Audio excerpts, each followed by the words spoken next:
एक दिन स्कूल से वापसी पर आहद को रास्ते में एक छोटा सा बटवा मिला।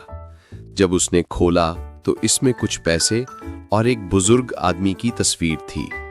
आहद के दिल में ख्याल आया, मैं इन पैसों से अपनी पसंद की चीज खरीद सकता हूं। लेकिन फौरन ही उसकी अम्मी की बात याद आई, बेटा, ईमानदारी सबसे बड़ी दौलत है। आहद ने फैसला किया कि वो बटवा मालिक को वापस करेगा। वो मोहल्ले के सब दुकानदारों से पूछता फिरा। आखिरकार एक बुजुर्ग परेशान हालत में मिले। आहद ने मुस्कुराकर बटवा इनके हाथ में दिया। बुजुर्ग की आंखों में खुशी के आंसू आ गए। उन्होंने कहा, बेटा, तुम्हारी ईमानदारी ने मेरा दिल जीत लिया। आहद खुशी से बोला, अम्मी सही कहती थीं, सच बोलना और ईमानदार रहना ही असल खुशी है। सबक: ईमानदार इंसान हमेशा इज्जत पाता है और सच्चाई सबसे बड़ी खूबी है।